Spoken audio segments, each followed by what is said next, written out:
پیارے پیغمبر صلی اللہ علیہ وسلم کے ایک صحابی کا نام آپ سب نے سنا ہوگا، ہم نے سنا ہوگا، حضرت اسامہ رضی اللہ تعالیٰ عنہ۔ حضرت اسامہ رضی اللہ تعالیٰ عنہ میدان جہاد میں موجود ہیں، اور میدان جہاد میں اس وقت تیر اور تلوار کی جنگ ہوتی تھی، دو بدو جنگ ہوتی تھی۔ دوران جنگ انہوں نے ایک غیر مسلم پر، اللہ کے نہ ماننے والے پر تلوار یوں اٹھائی، ایسے تلوار اٹھائی،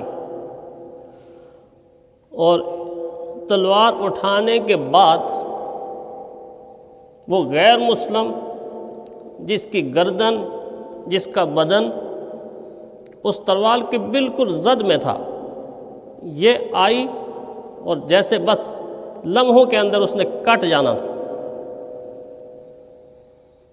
حضرت اسامہ نے جب تلوار بلند کی، ایسے اوپر بلند کی، تو ادھر سے اس غیر مسلم کی زبان سے یہ جملہ نکلا، پاکیزہ کلمہ نکلا، لا الہ الا اللہ محمد الرسول اللہ صلی اللہ علیہ وسلم۔ بس یہ کلمہ اس کی زبان سے نکلا، اس نے اونچی آواز سے، بلند آواز سے پڑھا، لیکن حضرت اسامہ رضی اللہ تعالیٰ عنہ نے اسی طرح اٹھی ہوئی تلوار کو وار کر کے اس کا سر تن سے جدا کر دیا، سر تن سے جدا کر دیا۔ جنگ کے ختم ہونے کے بعد صحابہ کرام رضوان اللہ تعالی علیہم اجمعین نے یہ بات پیارے پیغمبر صلی اللہ علیہ وسلم تک پہنچا دی کہ اللہ کے نبی یہ منظر ہوا ہے، یہ واقعہ رونما ہوا۔ رحمت کائنات صلی اللہ علیہ وسلم نے حضرت اسامہ کو بلایا،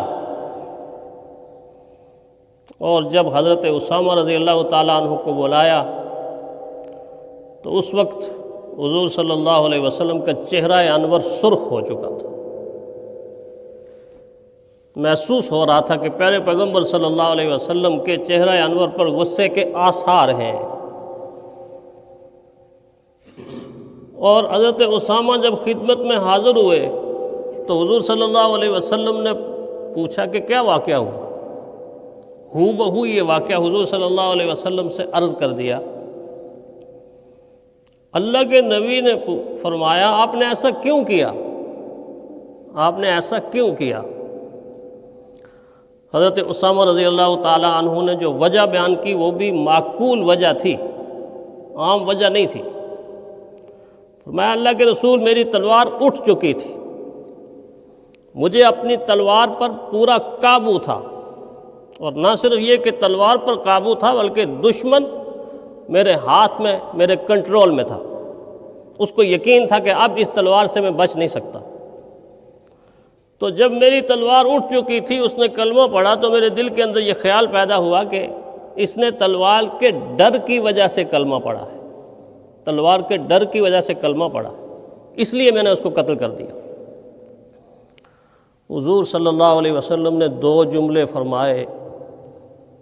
پہلا جملہ یہ فرمایا، اے اسامہ، ہلا شققت قلبہ، ہلا شققت عن قلبہ، اور کما قال علیہ الصلوۃ والسلام، اے اسامہ، کیا تو نے اس کے دل کو چیر کر دیکھا تھا کہ اس نے دل سے کلمہ نہیں پڑھا تھا؟ یہ جملہ پیارے پیغمبر صلی اللہ علیہ وسلم نے بار بار رپیٹ کیا، بار بار رپیٹ کیا، اے اسامہ، کیا تو نے اس کے دل کو چیر کر دیکھا تھا کہ اس نے دل کے اندر سے کلمہ نہیں پڑھا؟ حضرت اسامہ کہتے ہیں کہ بڑا مشکل وقت تھا، اتنا پریشان ہوا میں، اتنا غمزدہ ہوا، میرے جسم پر کپ کپی طاری ہو گئی کہ حضور صلی اللہ علیہ وسلم بار بار مجھ سے پوچھ رہے ہیں کہ آپ نے اس کے دل کو چیر کر دیکھا تھا؟ اور جو اگلا جملہ رحمت کائنات صلی اللہ علیہ وسلم نے فرمایا، اے اسامہ، جب کل اللہ کی عدالت میں وہ شخص اپنے کلمے کو لے کر آئے گا تو تیرے پاس کیا جواب ہوگا؟ جب کل اللہ کی عدالت میں وہ اپنے کلمے کو لے کر آئے گا تو تیرے پاس کیا جواب ہوگا؟ اس جملے پر حضرت اسامہ فرماتے ہیں میرے دل کے اندر ایک خواہش، کاش کہ اس سے پہلے میں مسلمان نہ ہوتا، میں آج ہی اسلام لاتا اور میرا یہ گناہ بھی معاف ہو جاتا۔ یہ تمنا پیدا ہوئی۔ اب دیکھ لیجئے کہ حسن ظن کی جگہ وہاں بدگمانی پیدا ہوئی، اور بدگمانی بھی کسی وجہ پر پیدا ہوئی، اور یہ سمجھتے تھے کہ تلوار کے ڈر کی وجہ سے، لیکن رحمت کائنات صلی اللہ علیہ وسلم نے فرمایا نہیں، اگر وہ حسن ظن کر لیتا تو اس کا زیادہ فائدہ ہوتا۔ کہنے کا مقصد یہ ہے کہ ایک لمحے میں شیطان انسان کے دل کے اندر بدگمانی پیدا کر دیتا ہے، حسن ظن کی طرف جانے، اچھے گمان کی طرف جانے ہی نہیں دیتا، برے گمانوں کا دروازہ کھول دیتا ہے۔ رحمت کائنات صلی اللہ علیہ وسلم کے ایک صحابی فجر کی نماز پڑھنے کے فوراً بعد جلدی سے مسجد سے نکل جاتے تھے۔ جب صحابہ اکرام نے یہ دیکھا کہ یہ شخص نماز ادا کرتے ہیں، وہ جلدی کے اندر واپس چلے جاتے ہیں، تو فوراً ان کے دل کے اندر یہ خیال پیدا ہوا کہ کیسے شخص ہیں۔ مومن کی تو نشانیوں میں سے یہ نشانی بتائی گئی، عربی کا یہ مقولہ ہے کہ المؤمن فی المسجد کالسمک فی الماء، مومن مسجد میں ایسا ہوتا ہے، ایسے سکون میں ہوتا ہے جیسے مچھلی پانی میں ہوتی ہے۔ یہ تو مومن کی نشانی بتائی گئی ہے، کسی اللہ والے کا قول ہے یہ۔ تو یہ کیا وجہ ہے کہ یہ شخص فجر کی نماز پیارے پیغمبر صلی اللہ علیہ وسلم کی امامت میں ادا کر کے جلدی نکلنے کی کوشش کرتا ہے؟ تو صحابہ نے حضور صلی اللہ علیہ وسلم سے شکایت بھی کر دی، اللہ کے نبی یہ آدمی بہت جلدی چلا جاتا ہے۔ تو رحمت کائنات صلی اللہ علیہ وسلم نے اسے بلایا۔ اس میں یہ نقطہ بھی سمجھ میں آتا ہے کہ جس شخص کے متعلق بدگمانی پیدا ہو، اس کا علاج یہ ہے کہ فوراً اس سے پوچھو۔ اور حضور صلی اللہ علیہ وسلم نے فرمایا آپ کے ساتھی آپ کے بارے میں یہ کہہ رہے ہیں کہ آپ بہت جلدی بھاگ کے چلے جاتے ہیں۔ عرض کیا اللہ کے نبی اس لیے میں جلدی نکلتا ہوں کہ میری بیوی بھی ہے اور میرے بچے بھی ہیں، میں ان کو جگا کر تو آتا ہوں نماز فجر کے لیے، لیکن دھیان یہ رہتا ہے کہ ہو سکتا ہے نیند کے عالم میں پھر سو گئے ہوتا ہے نا۔ بعض دفعہ بچوں کو جگاتے ہیں، بیوی کو جگاتے ہیں، تو پہلی دفعہ جاگنے کے بعد انسان ہوں کرتا نہ ہوں ابھی اٹھ رہا ہوں، اور تھوڑے سے آپ چلے جاتے ہیں تو پھر نیند کے عالم میں چلا جاتا ہے، ایسا ہوتا ہے عموماً۔ تو فرمایا بیوی بچوں کو جگا کے تو آتا ہوں، لیکن خطرہ اور خدشہ یہ رہتا ہے کہ کہیں دوبارہ سو نہ گئے ہوں، اور اگر میں دیر سے جاؤں گا تو ان کی نماز قضا ہو جائے گی، میں ان کو نماز کے لیے جگانے گا۔ اب دیکھ لی ظاہری طور پہ واقعہ کیا بنتا ہے، اس کے پیچھے چھپی ہوئی حقیقت کیا ہے۔ ظاہری طور پہ بدگمانی پیدا ہو گئی، لیکن جب پوچھا تو پتہ چلا کہ نہیں، ایسا نہیں، بلکہ یہ تو عبادت کی نظر سے یہاں سے اپنے گھر کی طرف منتقل ہوتا ہے۔ پرانے علماء میں سے ایک بہت بڑے عالم مولانا جامی رحمہ اللہ، بڑے علماء میں ان کا شمار ہوتا ہے۔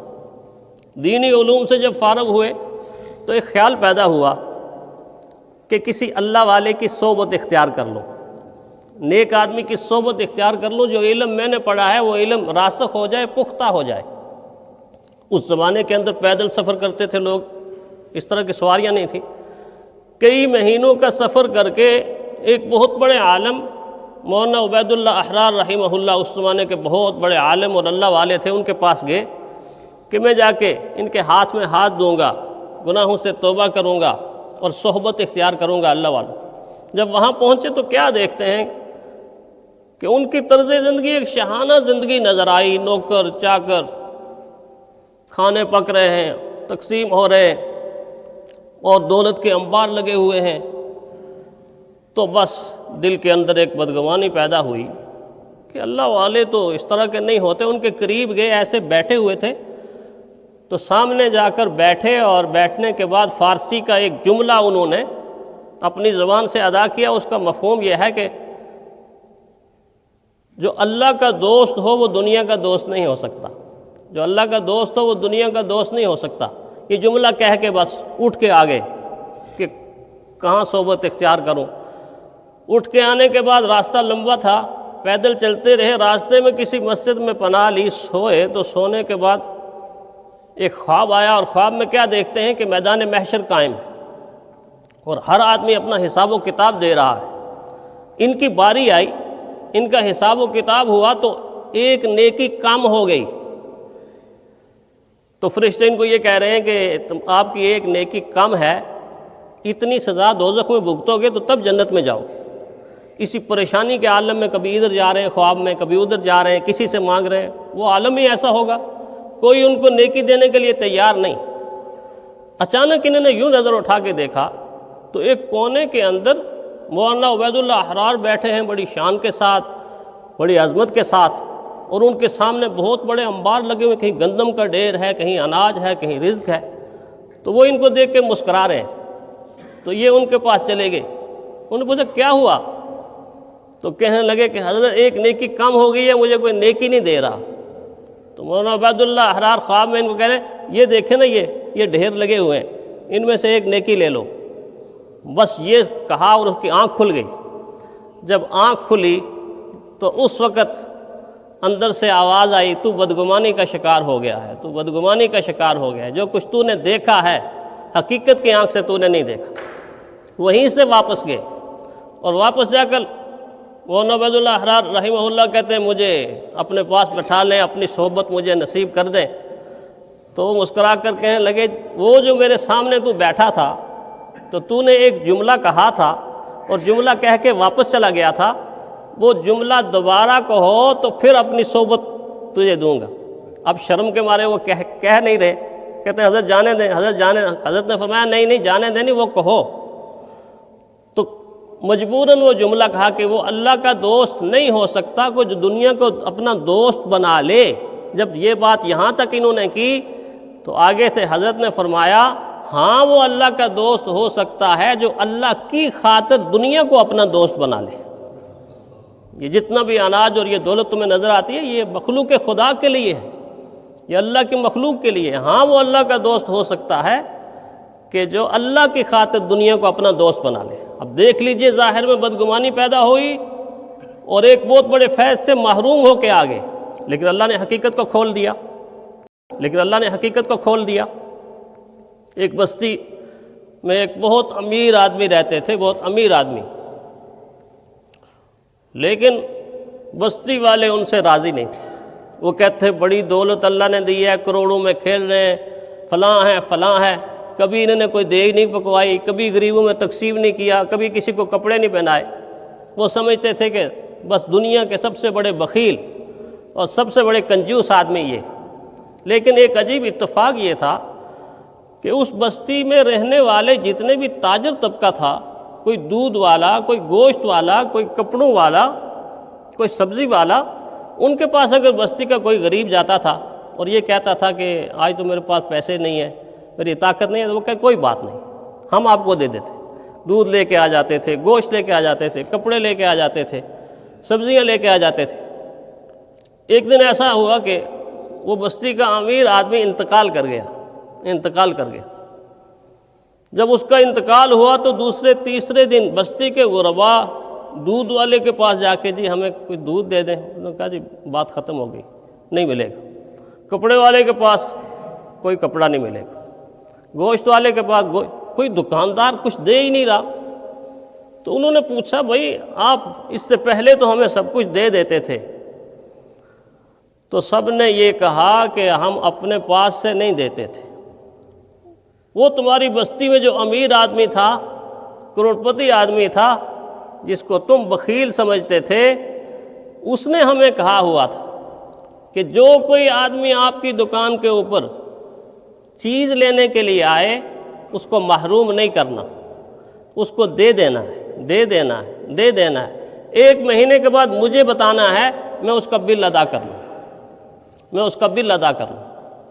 آپ دیکھ لیجئے کہ بدگمانی کی بنیاد پر وہ آدمی جو اس بستی میں سب سے زیادہ سخی تھا، لوگ اس کو بخیل سمجھتے تھے، لوگ اس کو کنجوس سمجھتے تھے، لیکن جب انتقال ہوا تو پھر پتہ چلا کہ وہ اللہ کے کتنے قریب تھا۔ اللہ کی مخلوق کا کتنا خدمتگار تھا۔ اس لیے تو کہتے ہیں نا کہ جیتے جی ہوتی نہیں کچھ بھی قدر انسان کی، جیتے جی ہوتی نہیں کچھ بھی قدر انسان کی، یاد آتی ہیں وفائیں اس کے مر جانے کے بعد، یاد آتی ہیں وفائیں اس کے مر جانے کے بعد۔ انسان دیکھتا کچھ اور ہے، اصل میں حقیقت کچھ اور ہوتی ہے۔ ایک مصنف کی کتاب کسی نے کھولی، اور آج کا سب سے بڑا فتنوں میں یہ چل رہا ہے کہ اکابرین کی کتابوں کو لوگ نہیں سمجھتے اور ان کی کتابوں سے ان کے خلاف بدگمانی پھیلا رہے ہیں۔ اولیاء اللہ، صوفیاء کرام، علماء کرام، صحابہ کرام، محدثین، مفسرین، ان کی کتابوں کو ہمارے جیسا عالم نہیں سمجھ سکتا جب تک کسی عالم سے جا کے نہیں پڑھے گا۔ جب عالم نہیں سمجھ سکتا تو پبلک کا عام آدمی کیا سمجھے گا؟ کم علمی کی بنیاد پر کوئی کتاب پڑھ کے جملے کو الٹ پلٹ کر دیتے۔ ایک آدمی نے ایک کتاب کھولی اور پڑھا کہ حجاج کے لیے اللہ تعالیٰ رحمت کے فرشتے نازل کرتے ہیں اور اس کی بخشش کا فیصلہ فرماتے ہیں۔ یہ پڑھ رہا ہے اور پڑھتے ہی بس اس نے کہا ہاں مجھے بات مل گئی۔ بعض لوگ تو عیب کو ایسے تلاش کرتے ہیں، ایسے تلاش کرتے ہیں جیسے گندگی کی مکھی گندگی کو تلاش کرتی ہے۔ اسی لیے کسی بزرگ نے فرمایا کہ اول تو آدمی کو مکھی بننا ہی نہیں چاہیے، اور اگر مکھی بنتے ہی ہو تو شہد کی مکھی بنو جو پھولوں سے رس نچوڑ کے تمہارے لیے شہد تیار کرتی ہے۔ اگر بننا یہ شہد کی مکھی بنو، گندگی کی مکھی نہ بنو۔ لوگ گندگی کی مکھیاں بن کر اس جگہ جا کے بیٹھتے ہیں جہاں ان کو کوئی خامی نظر آ جائے، اور پھر لوگوں کے اندر بدگمانی، ڈنڈورا پیٹنا شروع۔ دیکھو فلاں کو بڑا عالم سمجھتے ہیں، فلاں کو بڑا عالم سمجھتے ہیں۔ یہ کیا اس کی کتاب کے اندر لکھا ہوا ہے؟ حجاج بن یوسف تو بڑا ظالم آدمی تھا، اس نے سینکڑوں لوگوں کو شہید کیا ہے، بے گناہ شہید کیا ہے۔ اس کے بارے میں لکھا ہے کہ حجاج کے لیے اللہ کے رحمت کے فرشتے نازل ہوتے ہیں اور اس کے لیے اللہ کی بخشش کا پروانہ۔ جب وہ کتاب لائی گئی، کتاب کھولی گئی اور اس کو پڑھا گیا تو وہ تو جملہ ہی کچھ اور، اس کی مراد ہی کچھ اور۔ اس نے یہ لکھا ہوا تھا حجاج نہیں تھا، حجاج تھا۔ حجاج حاجی کی جمع ہے، حاجی ایک حاجی، حجاج بہت سارے۔ اس نے لکھا ہوا تھا کہ حجاج کے لیے اللہ تعالیٰ رحمت کے فرشتے نازل کرتے ہیں اور اللہ تعالیٰ نے ان کی مغفرت کا پیغام سنایا ہے، اور اس نے حجاج کو حجاج بن یوسف بنایا اور لوگوں میں تشہیر کر دی۔ یہ ہوتا ہے کہ ہم دعا لکھتے رہے اور وہ دغا پڑھتے رہے، ہم دعا لکھتے رہے اور وہ دغا پڑھتے رہے، ایک ہی نقطے نے محرم سے مجرم کر دیا، ایک ہی نقطے نے محرم سے مجرم کر دیا۔ دین نے یہ تعلیم دی ہے کہ کبھی بھی جب کسی کی بات سے زبان سے بات نکلے، اس کا مفہوم اس سے سمجھنے کے بجائے کسی اور سے نہ سمجھیں اور اپنی طرف سے متعین نہ کریں۔ اس لیے ایک بزرگ فرماتے ہیں کہ اگر پہاڑ کی چوٹی کے اوپر کوئی آدمی کھڑا ہو کے یہ اعلان کر رہا ہے، کیا اعلان؟ یہ بار بار ریپیٹ کر رہا ہے، انا ربکم الاعلی، انا ربکم الاعلی، انا ربکم الاعلی۔ یہ کون سا فقرہ ہے؟ یہ قرآن حکیم کے اندر وہ فقرہ ہے، وہ جملہ ہے جو اللہ نے بتایا کہ فرعون نے کہا تھا میں سب سے بڑا رب ہوں، میں سب سے بڑا رب ہوں۔ وہ فرماتے ہیں پہاڑ کی چوٹی کے اوپر یہ کھڑا ہو کے انا ربکم الاعلی کہہ رہا ہے، مجھے پہاڑ کے دامن میں آواز آ رہی ہے، اور اگر کوئی آ کر مجھ سے پوچھتا ہے کہ یہ کیا کہہ رہا ہے تو میں اس کو یہ کہوں گا یہ قرآن حکیم کی آیت کی تلاوت کر رہا ہے، یہ قرآن حکیم کی آیت کی تلاوت کر رہا ہے۔ تو میں جب تک میں اس سے نہ پوچھوں کہ تیرے کہنے کا مطلب کیا ہے، میں اس پہ کفر کا فتویٰ لگا دوں کہ وہ فرعون والی آیت دہرا رہا ہے۔ اتنی نحوست ہے بدگمانی میں، اتنی نحوست ہے، آپ حیران ہوں گے۔ سفیان ثوری رحمہ اللہ کے کتنے بڑے ولی ہیں، کتنے بڑے ولی ہیں۔ فرماتے ایک آدمی سے بدگمانی ہوئی، اللہ تعالیٰ نے مجھ سے تہجد کی توفیق چھین لی، اور ایک دن نہیں، 2 دن نہیں، فرماتے ہیں میں ہر دن روتا تھا اللہ معاف کر دے، اللہ معاف کر دے، لیکن رونے کے باوجود اللہ سحری کے وقت مجھ پہ نیند طاری کر دیتا تھا۔ نیند تو اللہ کے کنٹرول میں ہے نا، وہ جب طاری کرتا ہے تو کون جاگ سکتا ہے؟ نہ اپنی مرضی سے کوئی سو سکتا ہے، نہ اپنی مرضی سے کوئی جاگ سکتا ہے۔ ہر دن رو رو کے اللہ سے اللہ معاف کر دے، اللہ معاف کر دے۔ فرمایا عین سحری کے وقت نیند طاری ہو جاتی، فرض نماز کا وقت ہوتا جاگ جاتا، تہجد قضا، تہجد قضا۔ اور اس کا میں اور آپ نہیں اندازہ کر سکتے، جب نیک لوگوں کی، اللہ والوں کی تہجد قضا ہوتی ہے تو ان کی دنیا لٹ جاتی ہے، ان کی دل کی کائنات ہل جاتی ہے، ان کو پتہ ہے کہ کتنا نقصان ہو رہا ہے۔ آج کے دکاندار کا اگر 1 ارب نقصان ہو تو وہ سمجھتا ہے کہ 1 ارب نقصان ہو گیا، لیکن تہجد پڑھنے والے اللہ کے ولی کو پتہ ہے کہ ایک دن کی تہجد اگر میری گئی تو میرا کتنا نقصان ہوا ہے۔ اس نقصان سے بچنے کے لیے تلملا رہے ہیں اور بچوں کی طرح رو رہے ہیں۔ 1 مہینہ نہیں، 2 مہینے نہیں، 3 مہینے نہیں، 4 مہینے نہیں، 5 مہینے تک مسلسل روتے رہے، روتے رہے اللہ معاف کر دے، اللہ معاف کر دے۔ فرماتے ہیں کہ اس وقت میری حالت عجیب بن گئی جب مجھے یہ ڈر لگنے لگا کہ اللہ تعالیٰ مجھ سے ناراض ہیں، اگر اس حال میں میرا انتقال ہو گیا تو میرا بنے گا کیا؟ اس حال میں اگر میرا انتقال ہو گیا تو میرا بنے گا کیا؟ 5 مہینے تک تہجد کی توفیق چھین لی اللہ نے، اور 5 مہینے کے بعد پھر اللہ نے جگایا۔ کسی نے پوچھا حضرت وہ بدگمانی کیا تھی؟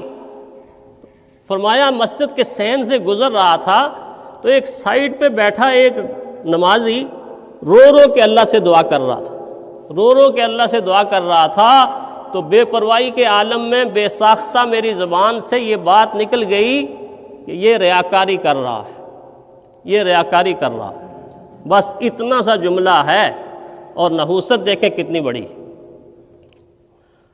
ایک بدگمانی سے پھر آگے گناہ کون سے پیدا ہوتے ہیں؟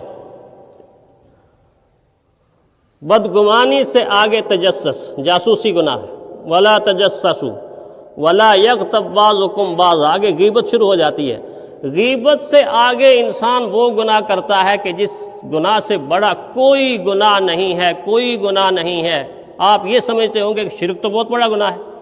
ان الشرک لظلم عظیم، یہ اللہ کا قول نہیں ہے، اللہ نے نقل کیا ہے حضرت لقمان علیہ السلام کا قول۔ اس کا یہ مطلب نہیں کہ شرک بڑا گناہ نہیں ہے، شرک ظلم عظیم ہے، دوسرے مقام پر اس کو ظلم کہا گیا ہے۔ لیکن بہتان اور افطرا وہ گناہ ہے کہ جس کو 5 مرتبہ اللہ نے سورتوں میں فمن اظلم ممن افترى علی اللہ کذبا، اللہ کی ذات پر بہتان جو انسان باندھتا ہے اس سے بڑا ظالم کون ہے؟ سورہ انعام میں 3 مرتبہ، سورہ کہف میں، سورہ یونس میں، سورہ ہود میں فمن اظلم، اس سے بڑا ظالم کوئی ہو سکتا ہے؟ کس سے پیدا ہوتا ہے یہ گناہ؟ بدگمانی سے آگے تجسس، جاسوسی، تجسس سے آگے غیبت، غیبت سے اگلا نشانہ بہتان ہوتا ہے۔ اتنا بڑا گناہ ہے۔ اللہ نے قرآن حکیم میں ان الذین یرمون المحصنات الغافلات المؤمنات لعنوا فی الدنیا والآخرہ ولہم عذاب عظیم۔ فرمایا جو پاک دامن معصوم عورتوں پر بہتان لگاتے ہیں، دنیا اور آخرت کی زندگی پر اللہ کی ان پر لعنت برستی رہتی ہے۔ وَلَهُمْ عَذَابٌ عَظِيمٌ، بڑا عذاب ہے ان کے لیے۔ عیسیٰ علیہ السلام سے امتی نے پوچھا اللہ کے نبی یہ زمین اور آسمان بہت بھاری ہیں، کسی نے تولا نہیں ہے، اس سے بھاری چیز بھی کوئی دنیا کے اندر موجود ہے؟ حضرت عیسیٰ علیہ السلام نے فرمایا ہاں ہے اس سے بھاری چیز۔ اللہ کے نبی وہ کون سی چیز ہے؟ فرمایا کسی بے گناہ انسان پر بہتان باندھا، بے گناہ انسان پر بہتان باندھا۔ اور بہتان اس بے سے بدگمانی کی بے سے دوسری بے پیدا ہوتی ہے، بہتان والی۔ اسی لیے علماء لکھتے ہیں، فرمایا زبان کی طرف سے جانے والا زہر جب انسان کے پیٹ میں جاتا ہے تو ایک انسان کی جان جاتی ہے، لیکن بدگمانی جب کانوں سے اترتی ہے، دماغ میں جاتی ہے، تو رشتوں کے رشتے تباہ ہو جاتے ہیں، گھروں کے گھر تباہ ہو جاتے ہیں۔ بدگمانی کی بنیاد پر دوست سے دور، بیوی خامند سے دور، خامند بیوی سے دور، پڑوسی سے دور، مسلمان سے دور، انسان سے دور، جو تباہی، بربادی اور ہلاکت بدگمانی کرتی ہے اور تباہی کے دروازے کھولتی ہے، وہ بہت کم اور گناہ کھولتی ہے۔ اس لیے اللہ تعالیٰ ہمیں ان تمام مہلک ترین گناہوں سے بچنے کی توفیق عطا فرمائے۔ وآخر الدعوانا الحمدللہ۔